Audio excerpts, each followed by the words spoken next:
जय गुरु जी, संगत जी। संगत जी, अगर आपको कोई खुश नज़र आ रहा है तो इसका मतलब ये नहीं है कि उसकी लाइफ में बेकार खराब परिस्थितियाँ नहीं आई होंगी। बस ये मान लीजिए कि वो खुश इसलिए है कि उसे उन परिस्थितियों से ऊपर उठकर खुश रहना आ गया है। एक छोटी सी कहानी पर बेहद बड़े संदेश के साथ। एक बार एक मंदिर के पुजारी थे।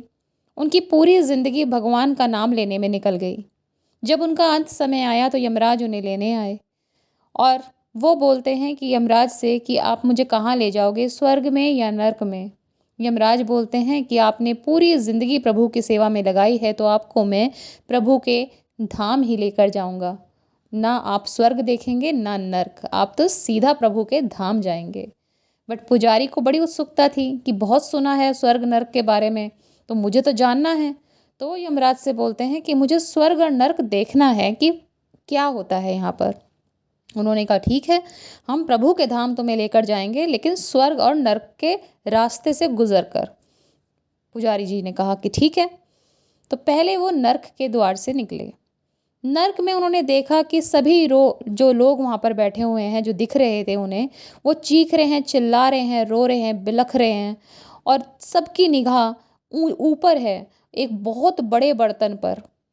तो पुजारी जी पूछते हैं कि आप रो क्यों रहे हो? वो कहते हैं हमने काफ़ी टाइम से कुछ खाया नहीं है, पेट में बहुत दर्द है, हम भूखे हैं और इसमें बहुत स्वादिष्ट खीर है जो हमारा खाने का मन है, पर वो हमें नहीं मिल रही है।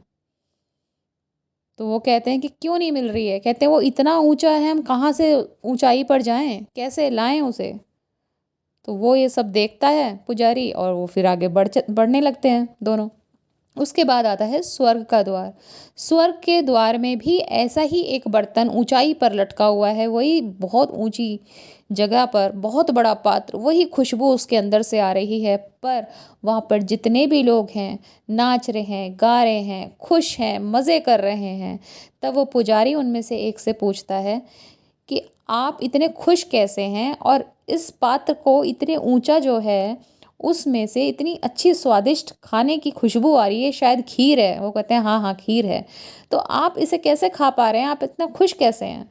तो उन्होंने बोला कि आप हमारे जो स्वामी हैं, यहाँ पर जो हेड हैं, उनसे बात कीजिए, वो बताएंगे। तो उन्होंने बोला कि जैसे हांडी के फेस्टिवल में तोड़ने के लिए एक पिरामिड बनाते हैं, वैसे ही हम एक के ऊपर एक चढ़कर जाते हैं और जो सबसे टॉप पर होता है वो खीर लाता है और हम वो खीर प्रसाद सारा चखते हैं।